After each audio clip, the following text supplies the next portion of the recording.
Appreciate y'all chilling and politicking and paying attention because it's real vital. You heard me? Trench Talk TV. So that's what it's gonna sound like. It ain't gonna sound like nothing sugarcoat. It ain't gonna sound like what you want to hear. It's gonna be Trench Talk. What up, man? We back at y'all again with another episode of Trench Talk TV, where we aim to educate, explore, and exhibit perspectives from the trenches all over. And today, we got a guest for y'all, man. In my opinion, is a Baton Rouge icon. I believe he's a legend in his own right. Rapper, actor, director, a man of many hats. Max Minelli, man. How you doing? I'm cool, and my brother was happening with it. Man, we chilling, man. For the people who don't know you and the ones who do know some things about you, today we just wanted to get a backstory about who you are, man, and where you come from. And I think you've been severely underrated in Baton Rouge. I don't think you get your flowers. Man, your fingerprints have been left on so much. And man, we just want to dive into that and, find out who you are. Yeah, shit, let's do it. Max Minelli, we're going to start with where you from. Yeah, but shit, man, I'm from a lot of different places, bro. I was born in New Orleans. I lived in New Orleans till I was in 3rd grade, so I guess I would be about 8 years old, maybe. Somewhere around there, 8 or 9. And my pops had moved to California. He was like, just fucked up, you know what I'm saying? And he got to a point where I guess he knew he had to bust a move to change his life, you know what I'm saying? Okay, so how many siblings did you have? I got one sister. I got you. Yeah. So my pops had bust out to Cali. So after he was out there for a little while, Christmas rolled around, and I went to visit him for Christmas, vacation and shit. And I just ain't want to leave, you know what I'm saying? So I ended up staying, and I stayed out there for 3 years. I was 3rd, 4th, 5th grade, yeah. So 3 years I ended up staying in Cali, like LA. And at that time, was your mother and sister still in New Orleans? Well, my mama was still in New Orleans. My sister was still in New Orleans. Eventually, my sister came, and then eventually my mama came too, to Cali. You know what I'm saying? My mama and daddy was divorced though. They got divorced when I was like, I don't know, maybe 5 years old or something. But even though they was divorced, they was still, tight, you know what I'm saying? Like it wasn't like where, some people, it'd be a fucked up situation like, your mom and your dad don't fuck with each other. Right, you don't see a lot of that these days. Right. So, I guess I was blessed, to have that type of situation because they stayed cool. So yeah, my pops went out there. Then I went, and my sister ended up coming, and then my mama ended up coming too. You know what I'm saying? So yeah, I stayed out there for, like I say, 3 years. She was kind of like, my sister 4 years older than me, right? All right. Starting to kind of like, running with, like the bad crowd and shit. You know what I'm saying? I was still live, so. But I guess like my people seen the shit, like, cause it was gangs and we lived in a Crip neighborhood, and you know what I'm saying? Right, it's like, California, gang culture. Right. And then that was like the late 80s, that was like 88, 89, like when that shit was, jumping. Get down and lay down. Right. So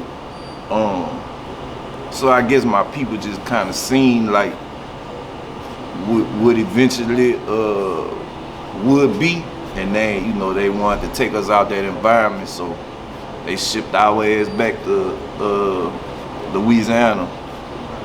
When we came back to Louisiana, we didn't go back to New Orleans. We ended up going to Irwinville, which is, across the river from Baton Rouge. You know what I'm saying? It's a country town. That's where my mama people from. That's where my grandmother lived and some of my aunties and shit. So, gotcha. So we ended up in Irwinville, bro. country ass town. You know what I'm saying? I heard you reference your grandmother over the years. Yeah. In a lot of your music. Right. Is that where that come from? Yeah, like my grandmother was I lived with my grandmother. Like when we moved back to Louisiana from California, my mama was you know, trying to get back on her feet and shit, and you know, she ended up going back to New Orleans and working and shit like that. I stayed with my grandmother, so I lived with my grandmother for, you know, a lot of years, you know what I'm saying? So my grandmother was like my second mama, you know what I'm saying?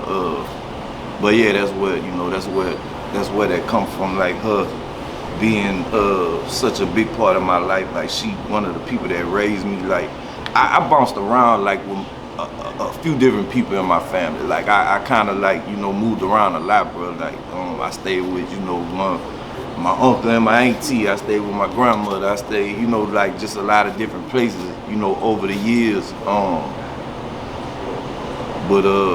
Yeah. So yeah, that's to answer your question. That's what. How was that moving around like that affecting you as a child mentally?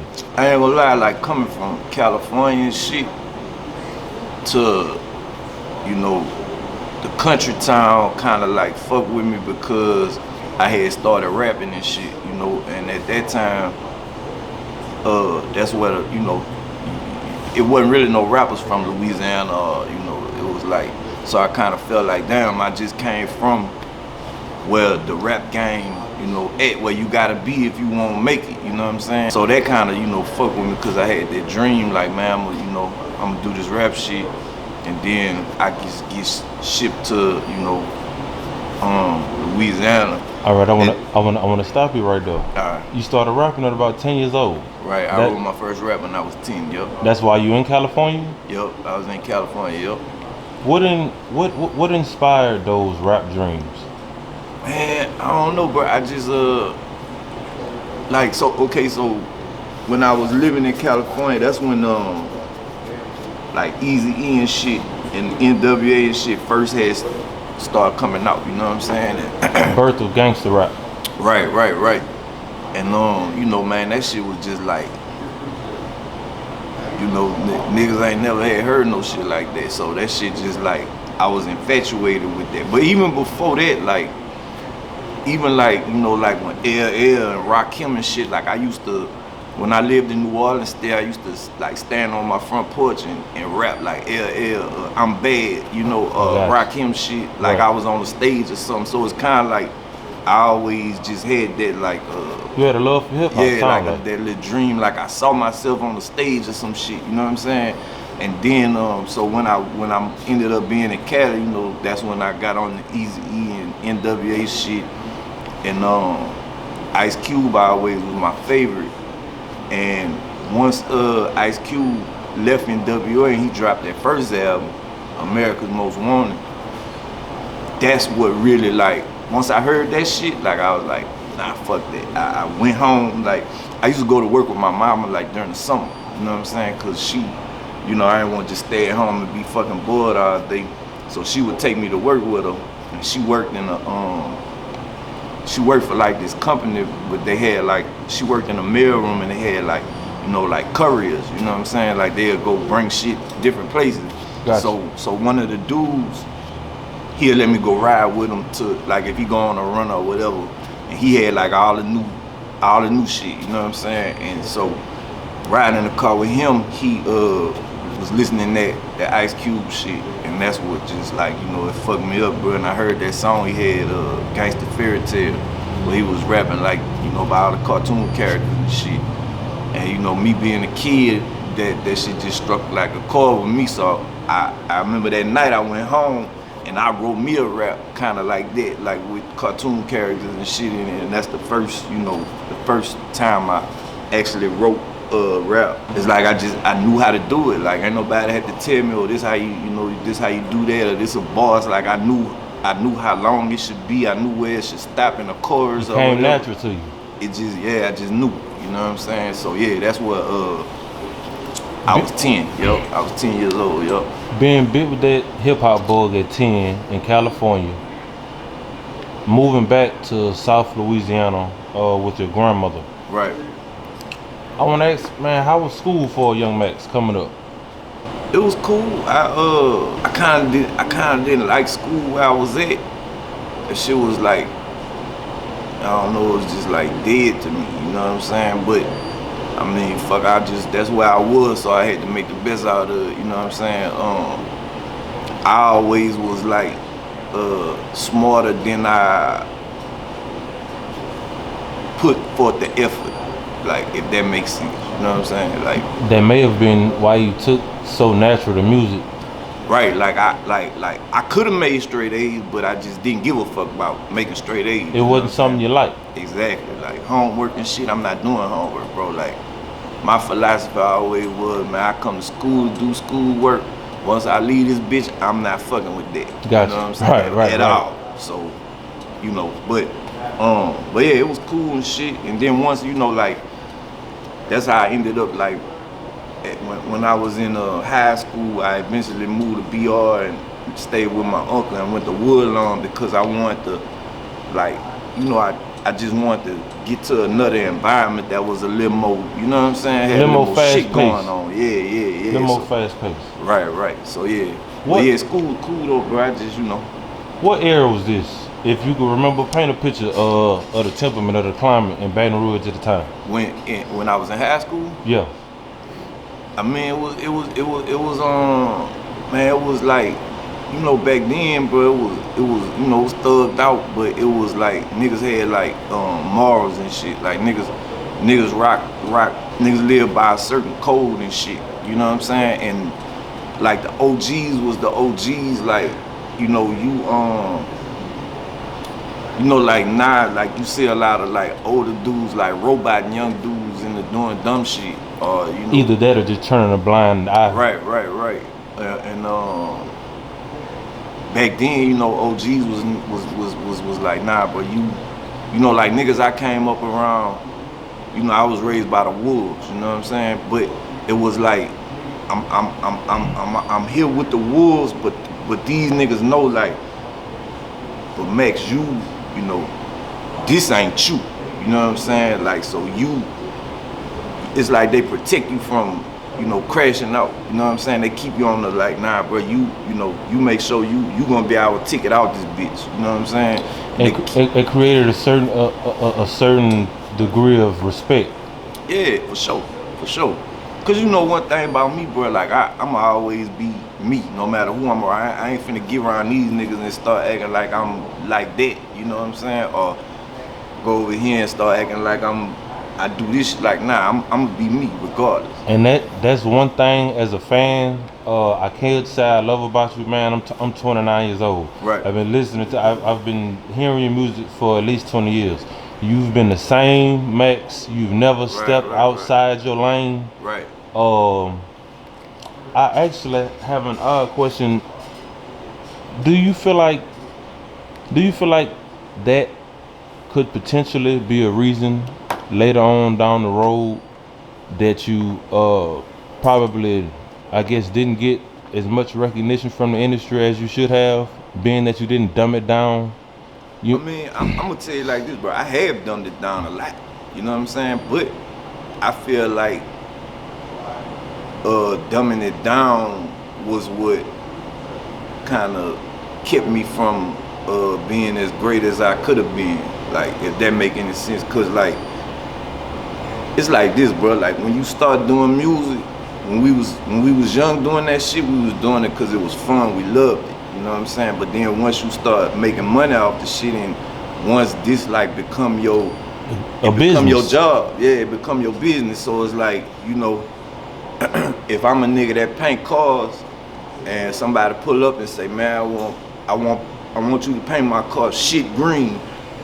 I might not like shit green, but fuck, that's what he paying me to do, so I gotta, you know what I'm saying? So It's kind of like that. Like, you start looking at it like, man, well, you know, I gotta kind of make a song like this to kind of, you know, and then especially like the group I came up in, you know, the kind of music they was making, you know. So in order for me to still fit in and not like be oddball, but still be me. You know what I'm saying? It's kind of like a fine little line I had to walk to,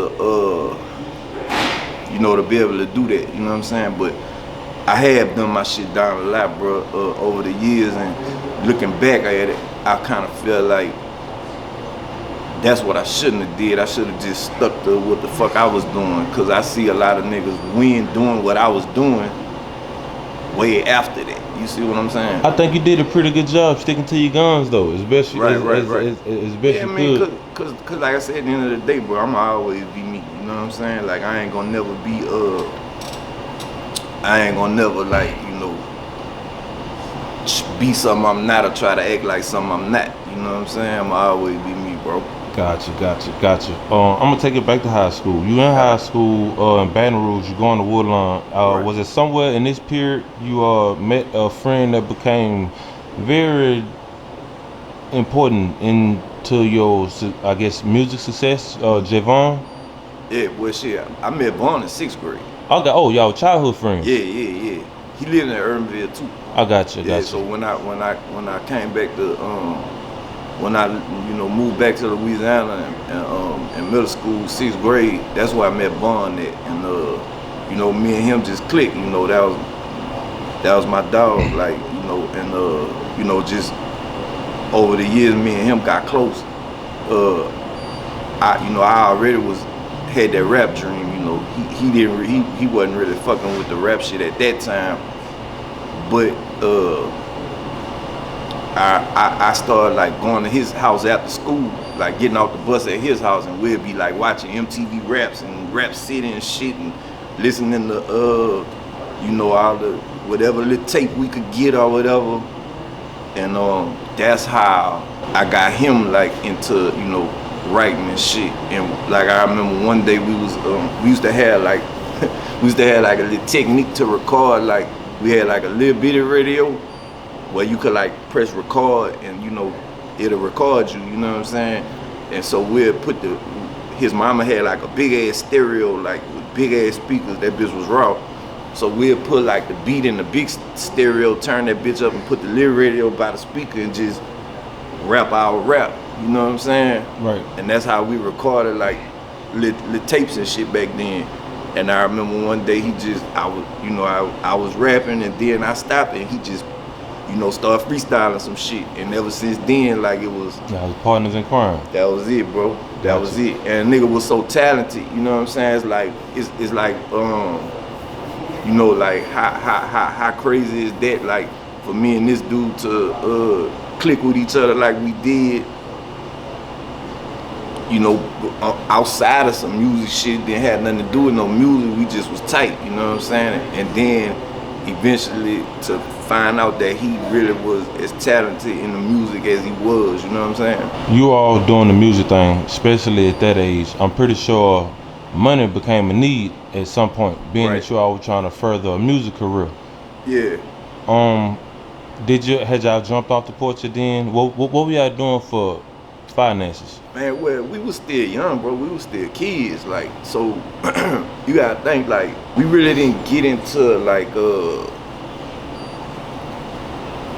you know, like moving around and shit until a little later on, like, and that's when we started fucking with Bleed and Low.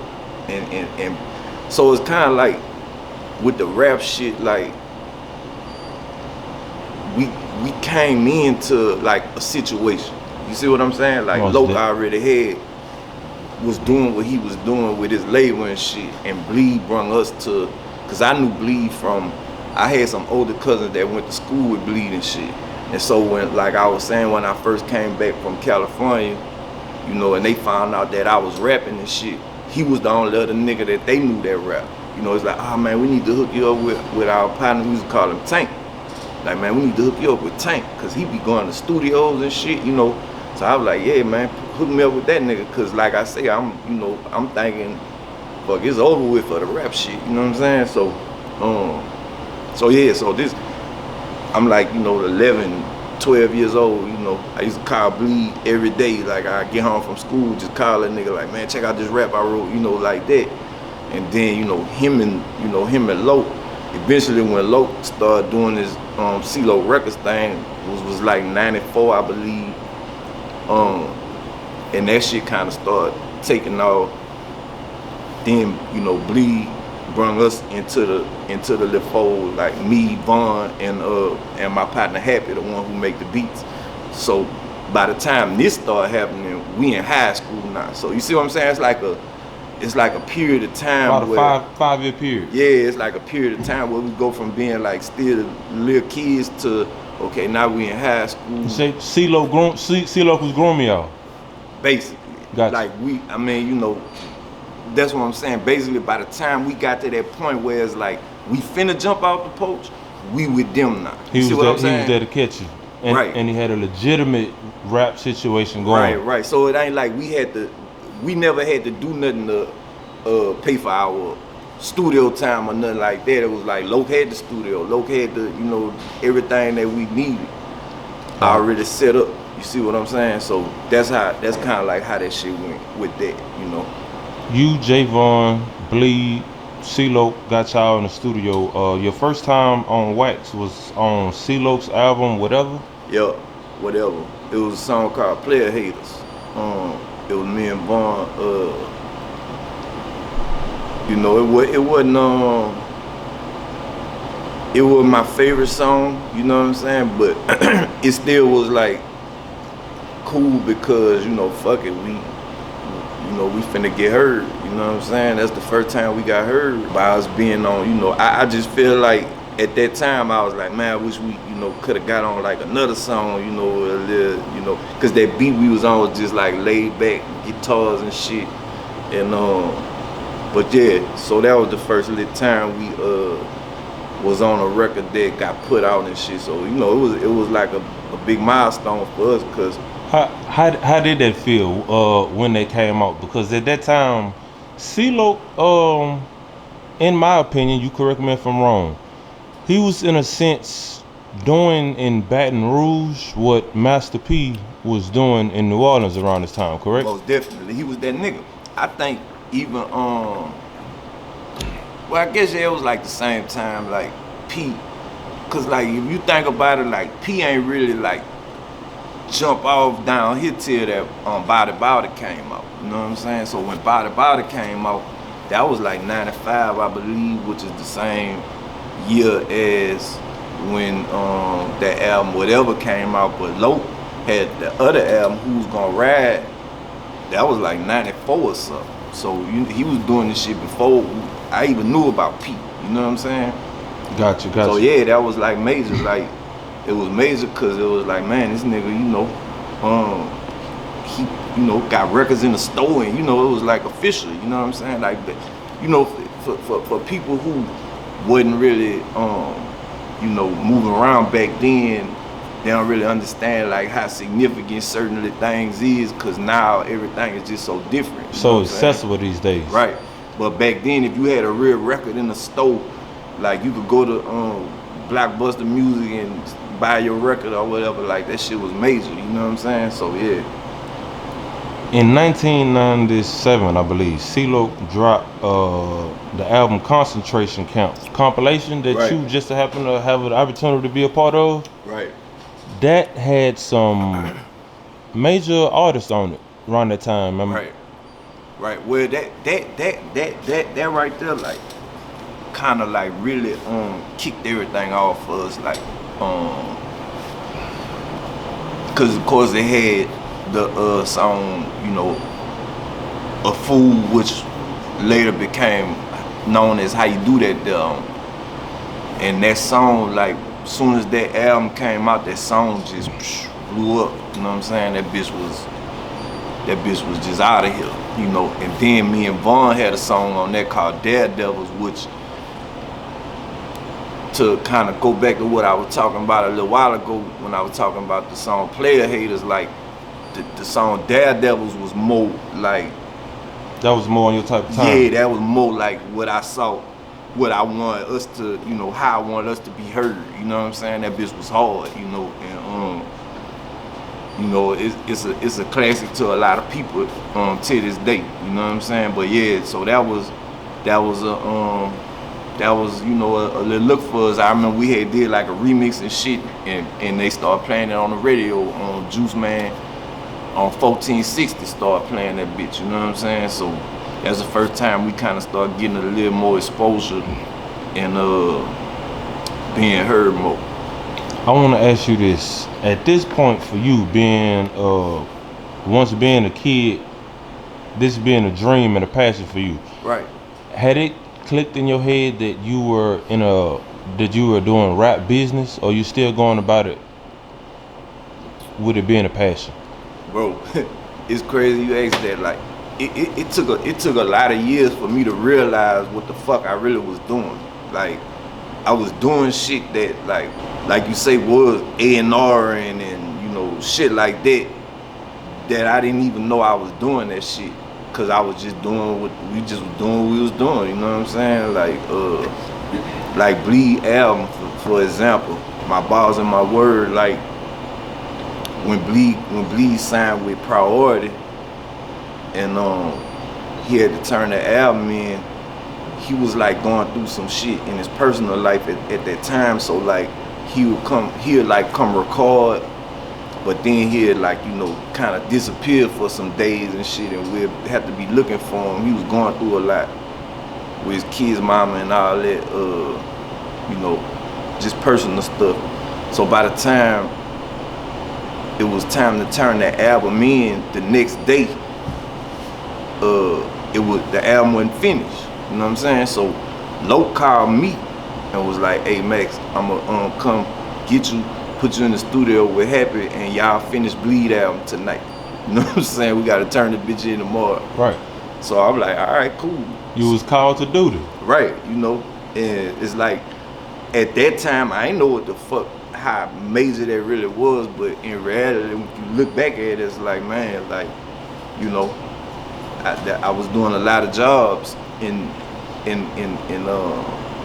know, at a young age, you know what I'm saying? So the silver lining in that though, I'm pretty sure all those skills that you developed that early, that ended up being real beneficial fucking on the right. back end. Bro, fucking right. It was priceless. It was like university. It was like college. You know what I'm saying? It was like boot camp or whatever. You know, like, yeah, I'm picking up. And then the thing about me too, like, I always used to, like, I'm the type of nigga, I'm gonna ask you a million questions. Like, if you doing something that I wanna do, I'm gonna come like, man, what that do? Like if I want to shoot something, I ask you, why the camera do this? Why you got it like that? What this button do? You know, I wanna learn. From the inside out. Yeah, so I always, you know, I watch Loc, what Loc was doing and how he was doing it, you know. You was a sponge. Right.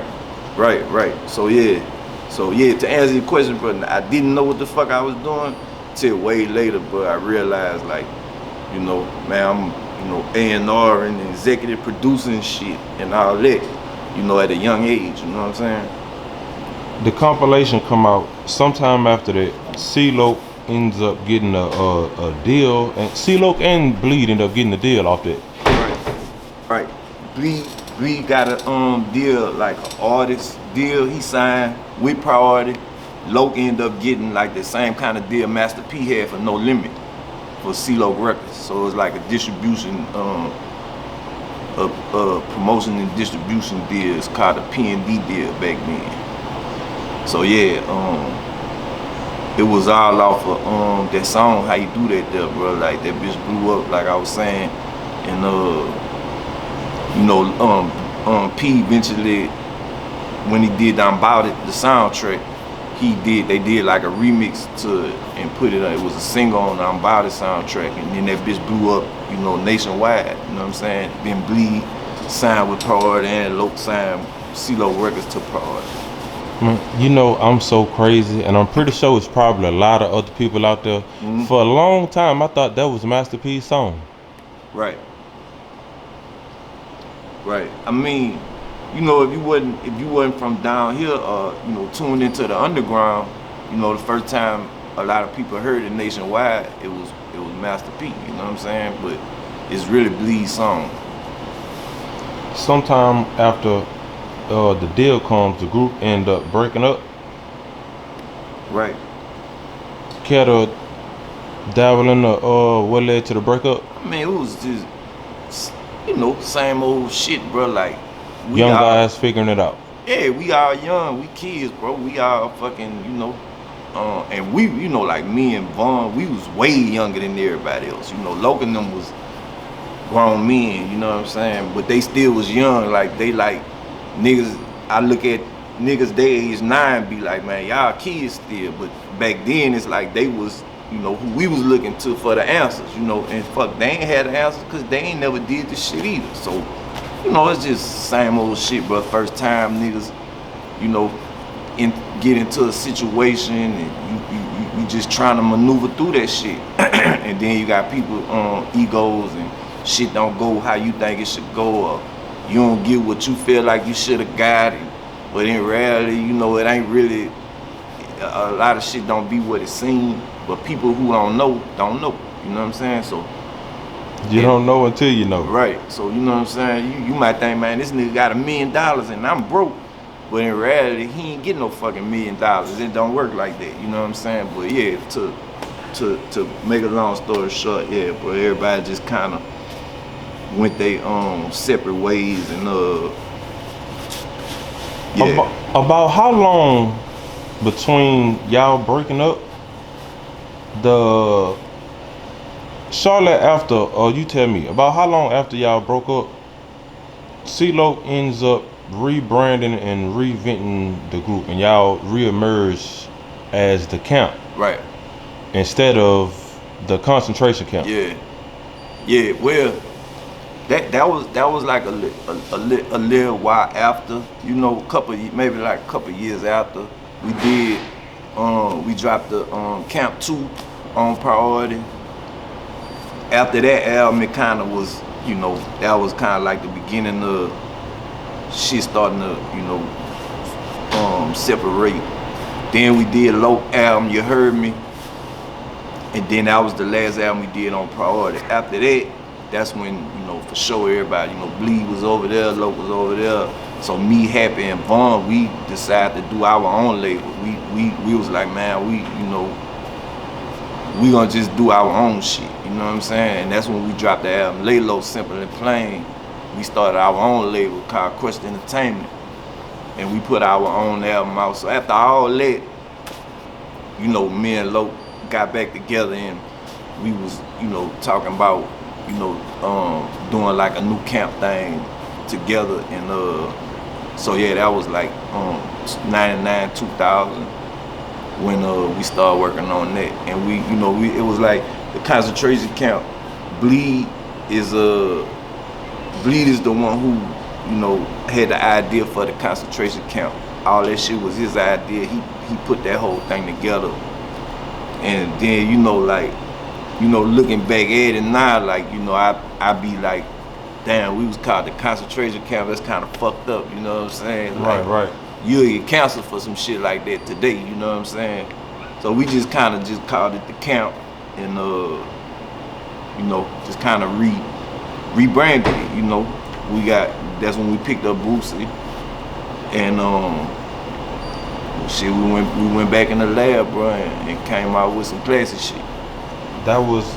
That classic shit you talking about, that was that Thug Brothers in 2000? Thug Brothers, yep. How that reemerge, being gone from the game that long, well, from that period of time, coming back with this, you got this new talent Boosie on the label. How was that experience? It was that was like one of them times in life that I learned a lot, like, because it's like, you know, in theory, you'll think we had made it. You know, we got a deal, we on TV and shit. You know, we got videos, we on BT and all that. And then, you know, that shit, we went from there all the way back to the dirt. We back and getting it out the mud. But, you know, that's like them times that shit either make you or break you. You know what I'm saying? So we you know, we went back to the mud, bro, and just put our head down and got to working. You know what I'm saying? And what we came out with, that shit was just classic, bro. Like it surprised me. I ain't gonna lie. I wouldn't expect. I was just like, fuck it. This, you know, this what we do. We rap. You know what I'm saying? So let's just make some new shit, put it out, and see what happened. But when that shit came out, bro, that shit just, you know, it was everywhere. It was magic. Yeah, it was. Yeah, that's a perfect word for it. I want to ask, before I go any further, at this point, how was your family, close friends, and people? I'm pretty sure by this time it was some people, a lot of people in our life for seasons, but I'm pretty sure at this point you had to lost some people due to, like you said, some people might have thought you had more than you did have, and just how was that dynamic with rep family and the newfound success you was having? Man, you start you start finding out family members you never knew. Motherfuckers always, oh man, yeah, I know your cousin, such and such. Like, man, motherfuckers ain't my cousin, bro. You know what I'm saying? But you know, it just, you know how that shit go, bro. Everybody, the motherfuckers think you on, think you doing something, they want, you know, jump on that boat. You know what I'm saying? So it was cool though. It wasn't really no, you know, nothing major, no problem or nothing. I got you. Yeah. Man, later on in 2000, correct me if I'm wrong, I believe y'all dropped another album. It's a gamble. Yeah, we dropped 2. We dropped 3 albums that year. But yeah, It's a Gamble was the next one. That was low. What was that? His 4th? I think it's 4th album. Yeah. But it was the same. It was low album, but it was the same process though. Like, you know, the same way we made the Camp 3, you know, like a group Compilation all the way through. We still made, we was just doing songs like, you know, me, him, and Boosie. You know, Vaughn will come through every now and again, but the main core was just me, him, and Boosie. You know, and that's how we was just knocking shit out, bro. I believe that was the first time I may have heard Boosie. That's My Thug there. That was on that. Yup, that's Yep, that was on there. That was one of the songs. Yup. CeeLo goes to jail shortly after that comes out. Right. He goes to jail in the process of y'all preparing to drop Boosie's Youngest of the Camp. Right. I was watching. We was recording it. I was watching the documentary you put out, Diamonds in the Dirt. And I heard CeeLo quote himself. Max Minelli was the only person who marketed, got Boosie in the studio, and put the album out. Right. For me, being a 90s baby, I never would have thought, I never heard, it just never dawned on me. And right. Again, like you said, you were doing jobs like A&R and yeah. semi-managing, yeah. just call to duty wherever you need. Yeah. Man, how was it being a part of that? It was dope, bro. You know, kind of just like you said, go back to what we was talking about earlier. Like I was doing shit. By that time, though, I kind of knew what the fuck I was doing. Like, you know, I knew how important the shit that I was doing was. And by him being in jail, you know, it's like, fuck, if I don't do it, who gonna do it? You know what I'm saying? So we might have had like a half an album done. So I had to get Boosie we went to Houston, cause you know, with Boosie we gotta take him out the hood, cause he gotta get him out the environment to get him to work. Yeah, we had to take him out the hood and shit, get him somewhere else where he could just focus on that. So yeah, I took him. We went to Houston for it took us like a week and a half or something, and we just knocked out the rest of the songs. And shit, that was it, bro. I got it mastered, mixed, got the artwork and shit done, and you know, I quarterbacked that shit all the way to the finish line, bro. You know what I'm saying? Man, Trench Talk TV appreciates you finishing what y'all started and putting that classic album. Right. And then, like you say too, for when that motherfucker come out and just you know that bitch like a phenomenon. It make you feel good too to know like, man, if I wouldn't have stepped up and saw that through, ain't no telling what it would have been. You know what I'm saying? I mean, I know Boosie was gonna be great regardless, so he was gonna find a way. But I'm just saying the way it went is the way it went. We're getting. I got a question. I'm gonna stop you right there. Right. CeeLo in jail, and right. This is a fan question. Right. CeeLo in jail. You had to put the play together, put that out. In your opinion, do you feel like it's still a Trill Entertainment as we know it today if CeeLo don't go to jail? Man, that's a good question, bro. As we know it today, probably not. But they had Trill Entertainment before Loc went to jail. Cause most definitely. Yeah, cause like a lot of people don't know, like me and Bond was gonna sign with Trill Entertainment. Laylo, the group, we was signing with Trill Entertainment like before, before Boosie even came into the picture, you know what I'm saying? Like, we was fucking with Turk and Mel. So, I'm pretty sure it would be a Trill Entertainment, but like the Trill Entertainment we know now, if Loc didn't go to jail, I don't know. I don't think it would look like what it looked like, because I mean, fuck, if Loc wouldn't have went to jail, bro, like, I believe we would have been like, Cash Money level. You know what it was a pivotal time for a pivotal piece of work. Right, cause like labels, labels was calling trying to sign us and shit at that time. You know what I'm saying? CeeLo being in jail, that album out. How was that? How you was taking that mentally, internally, with that weight on your back? It wasn't. I ain't even see it like that, bro. I just saw it like, shit, man, nigga, one way or the other. This what I do. You know what I'm saying? Yeah, I ain't see it like, no pressure or nothing. You know what I'm saying? I just saw it like, fuck, like Loc in jail. So I mean, it's kind of like that was God way of showing me like this why I had you, paying attention to what you was paying attention to. You know what I'm saying? So is it safe to say that's when you came up with the the wherewithal to go independent? Well, like I say, we had put an album out before independent. You know what I'm saying? The Laylo album. Right. So, but I mean, Loc was just like, man, he didn't really know what the situation was gonna be, because he was like on paper and shit, and he had to back up time and all that. So, he was just like, man, y'all, whatever y'all feel like y'all need to do, do it. I'm actually speaking to CeeLo coming home. Mm-hmm. To my knowledge, it was a lot of Max Minelli. That was like the birth of a whole bunch of Max Minelli albums. I know CeeLo came home. He dropped the. Well, I dropped my first album, Me and My Hustle. He was still locked up.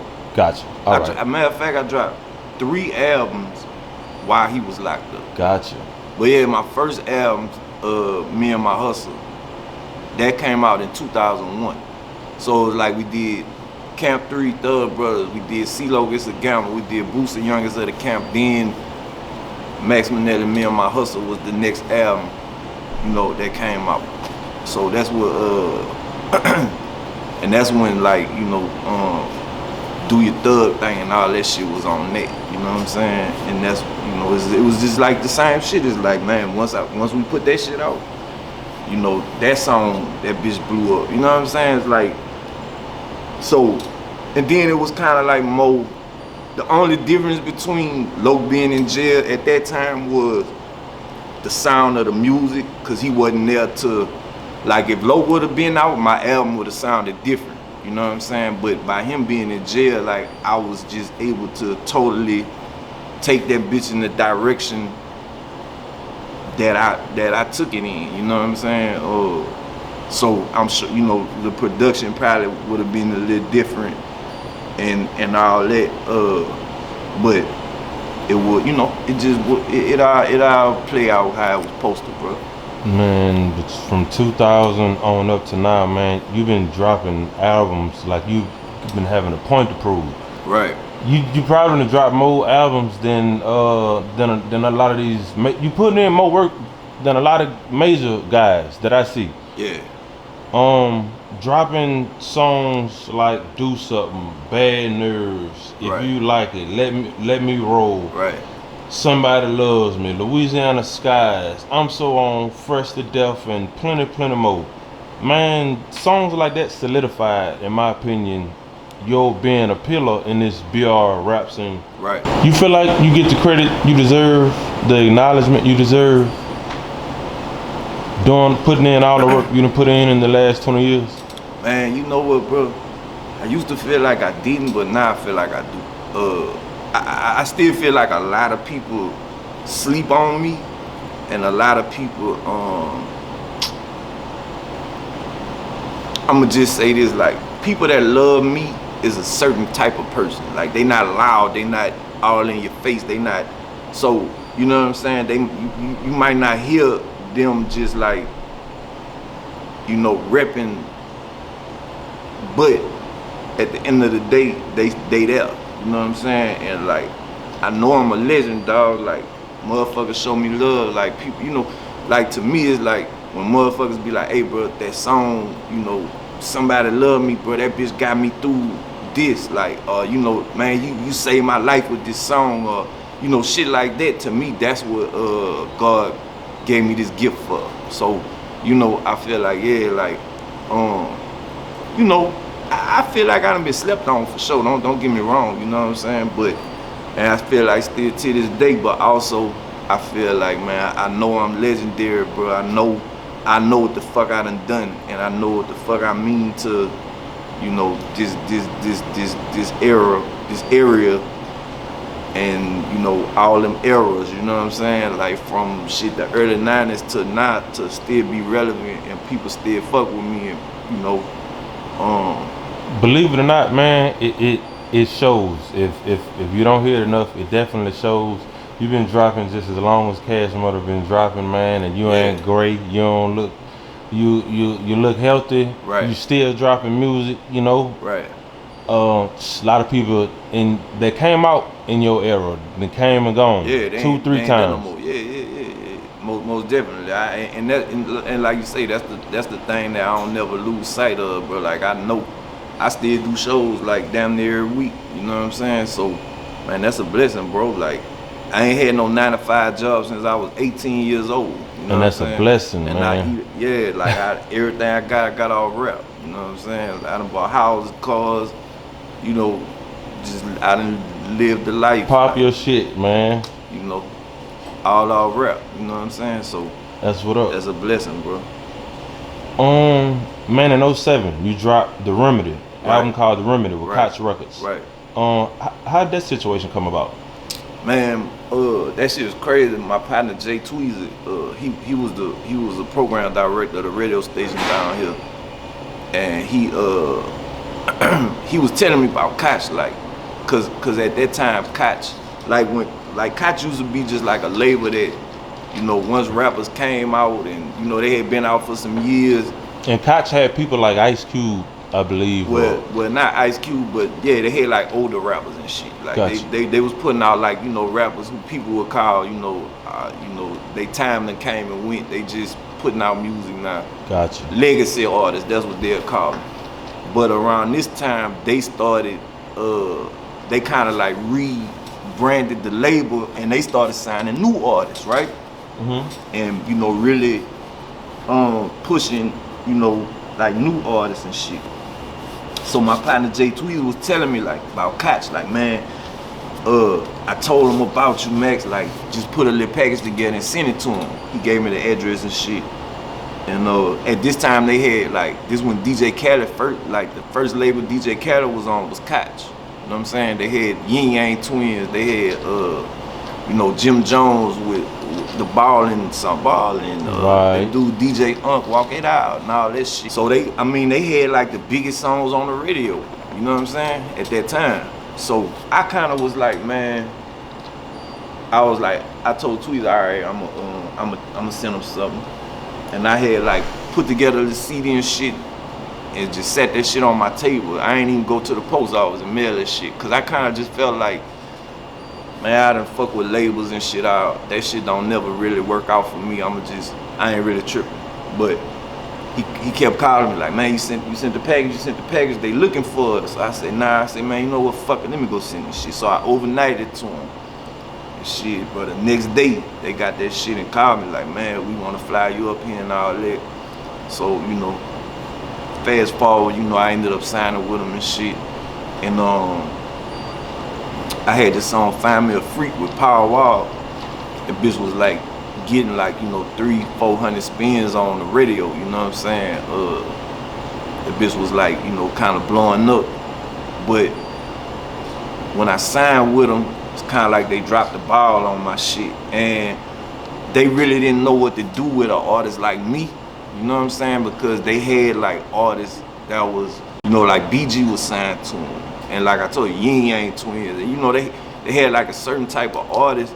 Me being a different, like I say, bro, I was strong personalities as well. Them two names. Yeah. But it's more so just like the music, like, cause this was before J. Cole, this was before Drake, and before Kendrick Lamar, and before artists like that. But I was like them niggas before them niggas. Your lyricist. Right, you know what I'm saying? Simple and plain. They ain't really get it. They ain't really know what to do. So they was trying to make me, man, you know, you need this kind of record. You need this, you know. They want me to make, you know, this kind of go back to this question you asked me about dumbing down, you know, same shit. Like, so they ain't really know what to do with me, bro. Like, I had this song Fresh to Death. Like, if I would have been on a major label, bro, that would have been a fucking huge song. You know what I'm saying? But man, you bringing, man, we must have been playing that for like the last 48 hours. Man, what was your mind frame when you dropped it? I'm Fresh to Death. Fresh to Death. Man, my partner Happy had that beat, and that bitch just sounded like fucking space to me or something, like just the sounds, you know what I'm saying? And it was a chick, a artist we was working with named Colleen. She from Houston. She sing, and that's her singing on the hook and shit. And I just like, man, just like I wrote the hook and shit, and the melody come from it's an old song where R. Kelly and Jay-Z had redid this song from the Bee Gees, which is an old group from like the 70s, like a disco group. And there was that song, your kiss is just like honey, but I can't stop thugging the block all night trying to get this money. So I just took that same melody and I just was like, I be so fresh to death when I hop out, they be on me. You know what I'm saying? And that was it. So you can get your producer on too, it's safe to say. Yeah, all that. Like I never made beats. I never, you know, specifically made beats, but yeah, I mean, what I do is producing, of course, for sure. That's another hat to add to the collection. Right. At what point did you fall into your situation with Dead Game Records? All right, this was like 2010, I believe. Gates had got locked up, and you know, I was still just doing my thing, and they had called me. My partner Gus had called me. It was like, man, Tom didn't want to holler at you. And I knew Tom and Travis and all them, you know, just from being around and shit already. You know, they was always cool with me. And so when I talked to them, they was like, man, they wanted to kind of, I guess, keep the label floating while Gates was locked up, you know what I'm saying? So they approached me about doing like a little partnership thing where, you know, I come over there and, you know, do a couple albums and shit with them and kind of just, you know, carry the label till Gates come home. And like I say, you know, I fuck with, you know, Tom and Travis, like they always been cool with me, so we worked a little deal out and shit. Once again, I went over there and went to work, you know what I'm saying? Like another call to duty. Right, and then we did The Leak. It was like they had songs from Gates that was unreleased that they ain't never put out yet. So we kind of just did a thing where I did some new songs and we took half my songs, half of his songs and put it on one thing, put that out. That's what Can I Help You was on me and Level, and that bitch blew when it came out. Giant, Dream Team. Yeah, Dream Team, all that, yup. And then I did my album Heart of a King over there. And you know, shout out to Gus. Gus produced a big part of it. Then Gates came home, and you know, I kind of just handed it back off to him. You know what I'm saying? How was it? Oh, so did you and Kevin Gates ever get a chance to making the music in the studio together? Yeah, we did. Well, I had did some shit with Gates like before, like when he first was coming out, and he had it was a song called "Find My Way." It was on one of them like first early Gates mixtapes. I can't remember which one. Maybe All or Nothing or something. All In or something. I can't remember. But so I believe so. Yeah, that's what. Yeah. Yeah. So I had done. You know, I had done shit with him before he got locked up. After he got locked up, we did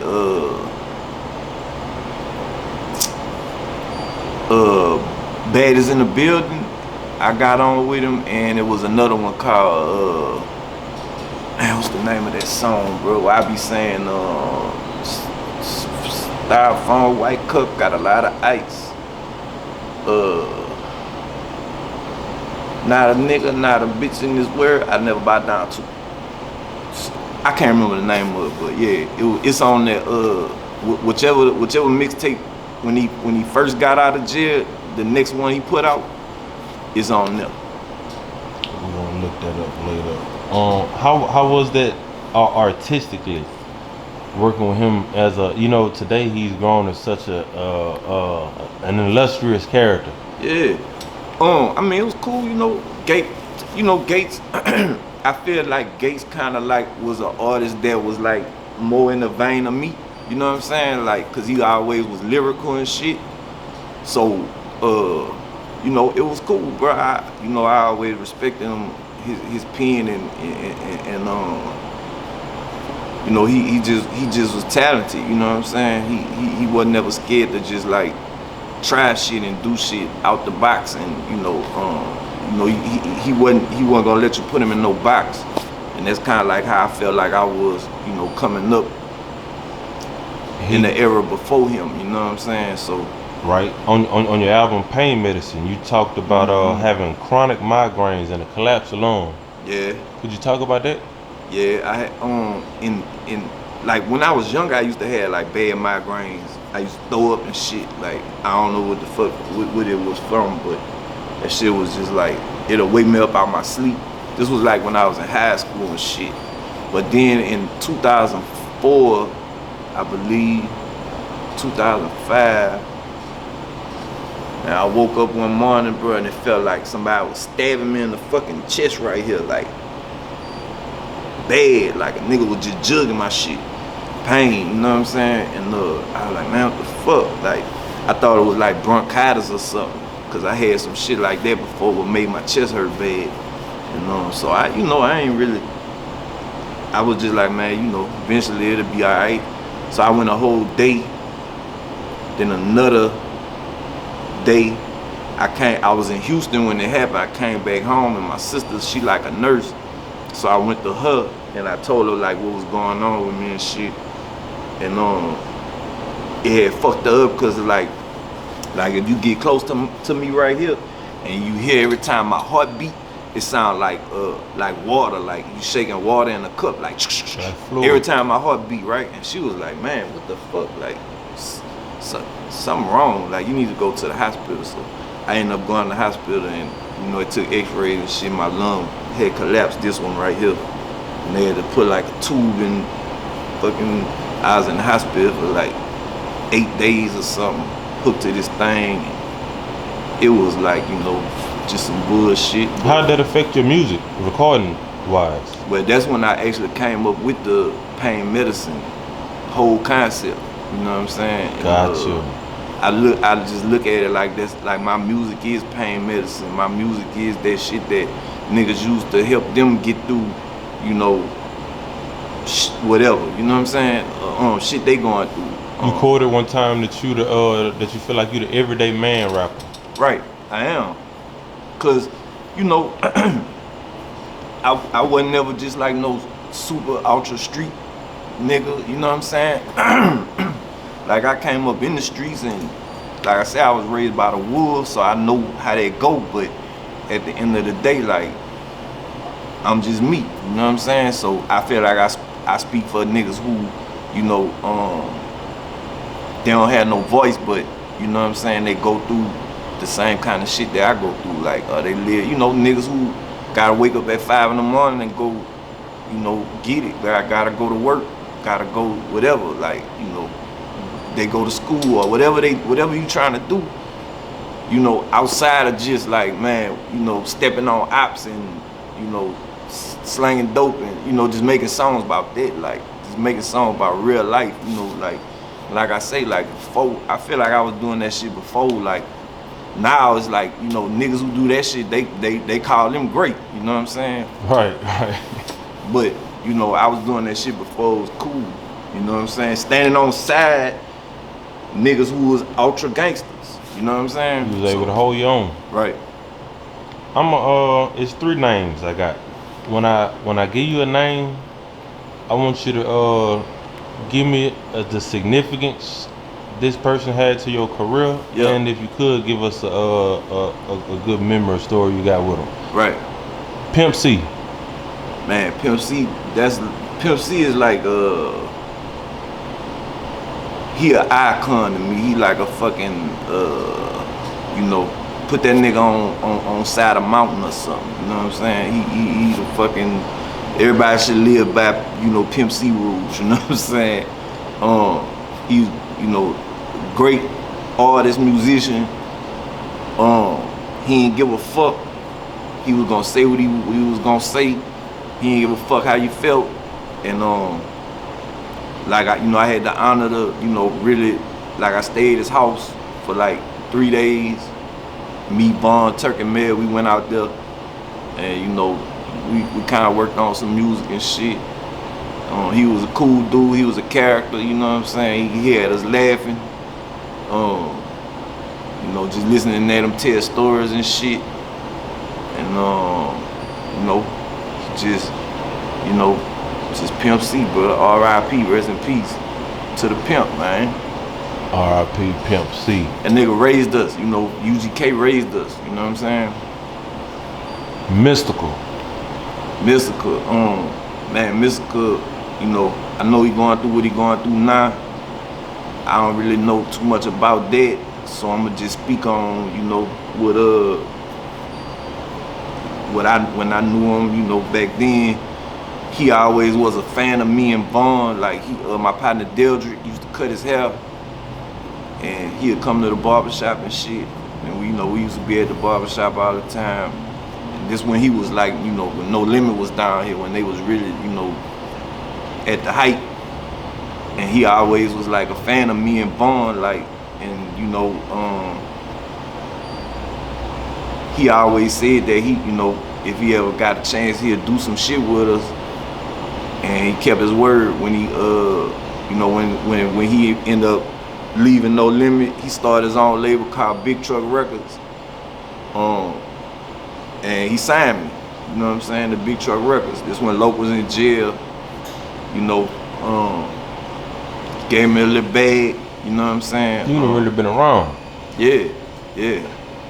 But you know, it's like that shit, it didn't really work out either, you know what I'm saying? But at the end of the day, like, I just look at it like, shit, you know, whatever reason it didn't work out, but, you know, the nigga still, he fucked with me enough to, you know, sign me, and, you know, he had planned on giving me a shot, and I appreciate that, you know what I'm saying? Gotcha. And I always been a fan of him for sure, like, you know, most definitely. Music-wise. Happy Perez. That's my fucking brother, bro. That's my brother. Yeah, like, outside of music and all that shit, you know what I'm saying? That's my brother, you know what I'm saying? My daughter is his godchild. His kids are my godchildren, you know what I'm saying? he a fucking genius, music wise. You know, like the broad spectrum of shit this nigga done music wise is like, you know, the same nigga who made fucking Outlaws with Loke and Boosie is the same nigga who made Miguel Sure Thing, is the same nigga who made How You Do That. There's the same nigga who done some shit for Ariana Grande. Like, you know, that's a whole wide spectrum of, you know, that nigga could make the gutters of gutter shit or the prettiest of pop shit. Crazy range. Yeah, you know what I'm saying? He a genius. That's my brother, bro. I love that nigga. I go to war behind him any day of the week. I believe I heard you mention in an interview before, and I want to ask you today: are you a retired rapper? I was, but fuck, I'm back now, bro. And I want everything this fucking game owe me. You heard me? Most definitely. Yeah, I'm coming to get it. I can't wait to hear it. Man, I believe you was previewing some new music early this week on your Instagram. Yeah. I got an album called The Burden of Greatness. It's dropping September. It's dropping January 27th, 2023. So be on the lookout for that. It's produced by X-File. He produced the whole thing. You heard me? But yeah, it's I'm just back on my shit, bro. But I'm like, you know, I'm really like, you know, I'm just back having fun with this shit, bro. Like, there ain't no pressure on me to, you know, dumb my shit down or make a song cause it is or whatever. Like, I ain't trying to do nothing. Only thing I'm trying to do is just make shit for people who love Max. You know what I'm saying? And just talk that real shit, bro, on that boss game shit. You know what I'm saying? And I don't think you can go wrong with that. Right. You said you back. In that time that you was gone, you got into the movie industry. Right. Man, you gave us films like Video Girl, Diamonds in the Dirt. Yeah, well, I did Video Girl with Megan Good. That was in like 2009. Shout out to my partner Matt. He put me in that. He started producing, like he used to do music. He was in a group called South Coast Coalition, but then he eventually got into like producing films and shit. And he put me in that Video Girl with Megan Good and shit. And he put me in the name of the other movie is Sinners and Saints. I just got a little part in that one though. I get shot in the chest. Boom. I do all my own stunts. You know Appreciate the correction. Appreciate the Nah, that's all good. But yeah, then so like Diamonds in the Dirt, bro. That's my you know, I just felt like you know, Baton Rouge story. Baton Rouge story is like a bigger version of me as an artist. Like, you know, people say I get slept on. You know, don't get the recognition I deserve. I feel like Baton Rouge gets slept on as a whole, don't get the recognition it deserve because we responsible for some of the biggest artists in the game right now. You know what I'm saying? We done created slang. Yeah, I'm about to say we got lingo in the industry slang, right now. culture, all kind of shit that niggas done, you know, took from us, and you know. So my whole thing was I always wanted to tell the story of Baton Rouge rap, you know, from beginning to now. You know what I'm saying? So that's what Diamonds in the Dirt is, bro. I started, you know, just really researching, and I learned a lot. I learned about artists that I ain't even know about, you know. The first rappers from BR was 1985, they put out a rap record, you know what I'm saying? So, you know, I just wanted to tell the story of Baton Rouge rap, bro. And everybody who made history, you know what I'm saying? Nero and, you know, Silky Slim, Low, you know, the Camp, you know, and everybody after that, all the way up until now. I wanted to do one movie, but of course, you know, when you start doing a movie, you realize like, oh shit, this bitch would be 8 hours long if I put everybody's story. So we had to break it up in parts, you know, so we gonna do like 3 or 4 of them, you know what I'm saying? So Diamonds in the Dirt 1 is out right now. That covers the years 1985 to the year 2000. Diamonds in the Dirt 2 will be out next year, like probably the summer. That covers like from the year 2001 to, you know, year 2010. You know what I'm saying? I'm gonna be looking forward to that. Yeah, we dropping the trailer next week for Diamonds in the Dirt 2, so be on the lookout for that.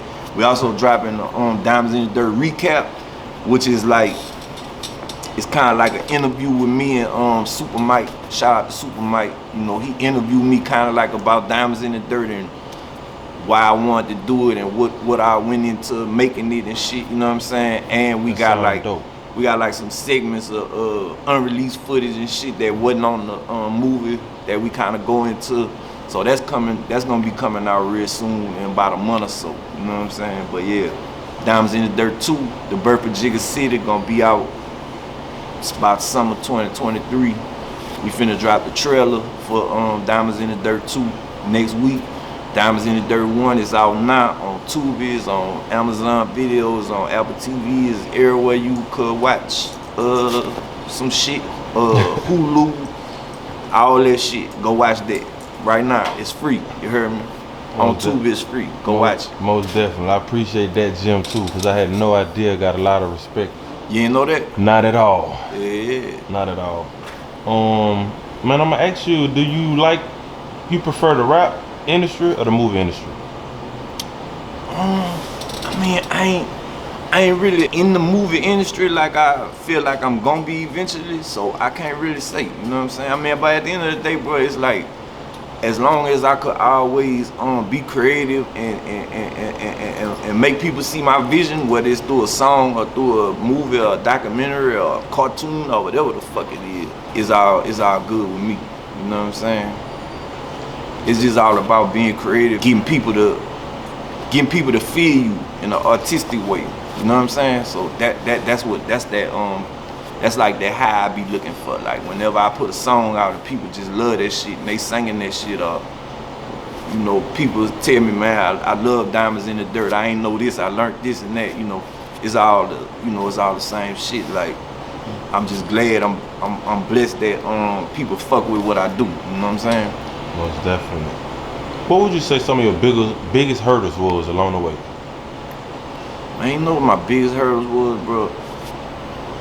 Me being my own worst enemy. You know what I'm saying? And I say that because, like, you know, I be in my head a lot, like overthinking shit. Like, you know, instead of just doing what feel right, I start thinking like, oh man, but I need to do this, or I need to do that, or I need to do this, and you know, you start standing in your own way when it come down to, you know, when you start doing that. When you making art, you can't think about it. You gotta feel it. You know what I'm saying? If it feel right, then it's right. If you start thinking about it, you gonna fuck up the vibe, and you know you gonna fuck it up. You know what I'm saying? So I feel like that was my biggest hurdle, bro. Also, you know,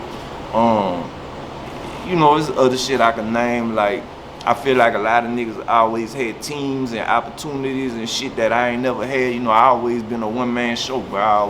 Whatever I did, I was responsible for that. You know what I'm saying? I had to make sure that shit got done. I ain't have like, you know, this dude who gonna make sure of that and that person gonna make sure of that and they gonna make sure of that. All I gotta do is just come rap, you know.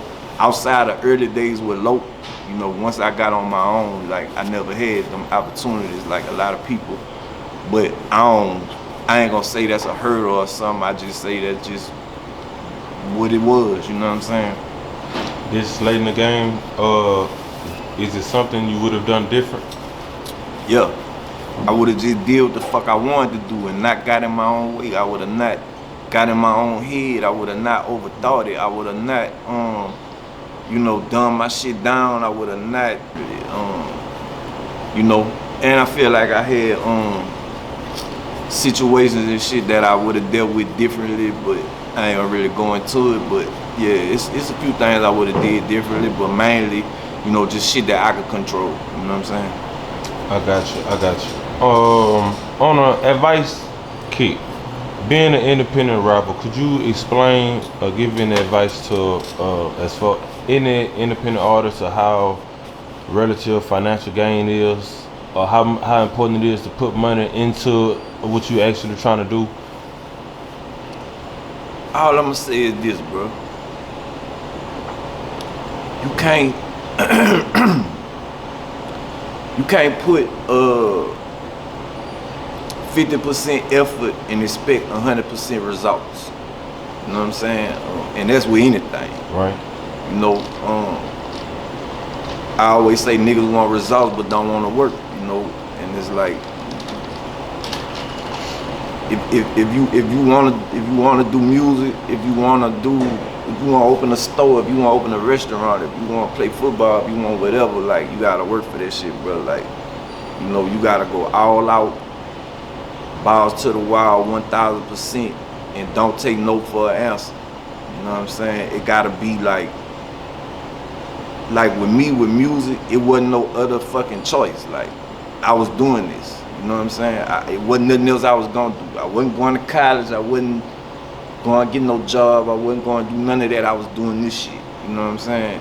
That's just how you gotta look at it, bro. You know what I'm saying? It's the mentality. Yeah, like, and you know, you gotta love it. Like, I think a lot of people just start rapping because they just think, you know, they want clout, or they just think it's easy money, or they think it's a party, or I don't know what the fuck they be thinking, but you gotta love this shit, bro. You gotta do this shit for, you gotta do it for your own personal reason. You can't do it because of what you think other people think. You know what I'm saying? If that makes sense. Most definitely makes sense. Wrapping it up, man, I got a couple more questions for you before I let you go. Alright. You got a song entitled "Is He a Rat for That?" Mm-hmm. Man, you know, in recent news, you got a lot of rappers catching Ricos. Most recently, Gunna got out a few days ago. Right. Guess his stipulations about coming home. You got any thoughts or opinions on that subject, or even just diving in with what you meant by "Is he a rat for that"? Well, that song, shout out to my partner Deldrick once again. He gave me the idea for that. He called me one day and was like, man, you ought to do a song about, cause you know ratting is ratting, but for some reason, like a lot of different people have a lot of different views on what's technically ratting. You know what I'm saying? Like, some people say, well, if he do this, but not that, that ain't ratting. But if he do this, you know, like, to me, at the end of the day, bro, like, if you doing crime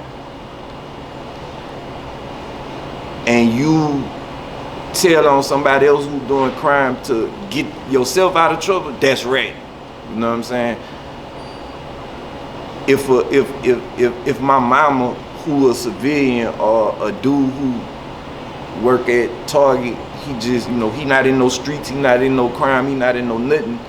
If somebody rob him and call the police, is that ratting? Like, I mean, you know what I'm saying? Like, he a civilian, so that's kind of like what the song was. It was kind of like, let me paint a picture of these certain situations with these certain people, and just ask the question, like, is he a rat for this? You know what I'm saying? Like, the first one is like a dude who he work, he not in no streets, but he live in the hood though. You see what I'm saying? He cool with people in the hood because he lived there. That's where he from. But he don't do what they do. You see what I'm saying? He go to work and take care of his family, and you know he's straight. You know what I'm saying? These dudes sell dope and they thugging and whatever. Just so happen the police whip up and one of them like throw some dope and it's by his house.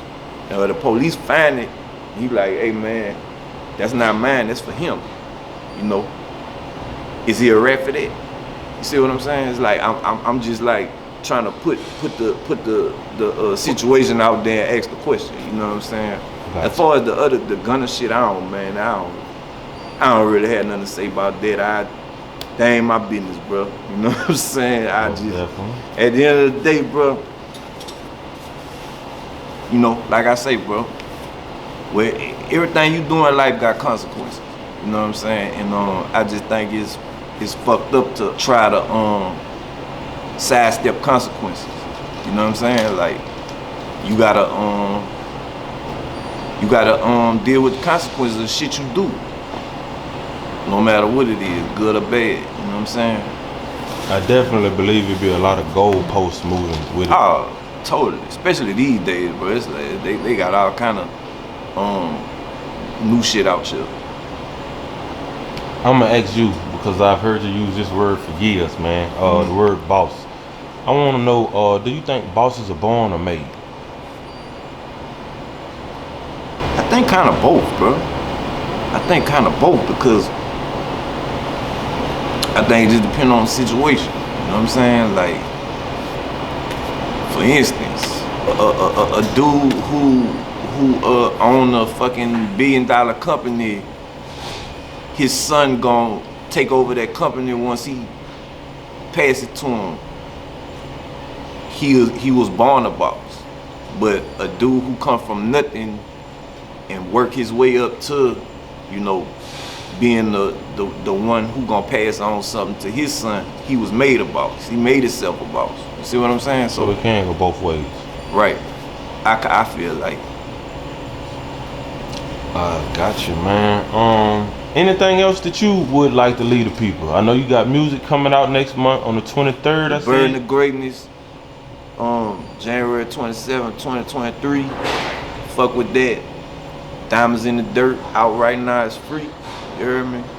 The Burn the Greatness produced by X5. Shout out to X5. You heard me? January 27, 2023. Diamonds in the Dirt 2 coming soon. The Birth of Jigga City. Diamonds in the Dirt 1 out now, free on Tubi. You ain't seen it, the fuck is you doing? Soon as this go off, go watch that. You heard me? And shout out to Trench Talk TV, man. Shout out to BR. Shout out to everybody who fuck with the boy Max Payne, bro. You know I love y'all. I appreciate that love. Y'all been fucking with me for a long time, man. I'm still here. You heard me? Yeah, man. The Burn the Greatness coming. I'm coming for everything this fucking game owe me. You heard me? And you know, we finna stop acting like these niggas could fuck with me at this rap shit, cause they can't. You know what I'm saying? Straight up. Man, I hope you do get everything you deserve, man. We here at Trench Talk TV, we appreciate you keeping it real. We appreciate your time today. We just appreciate you being you, and the appreciation endless, man. Man, 100, bro. I appreciate that. You heard me? Continue doing what you're doing, man, and that's Max Minelli, and we signing out. 100.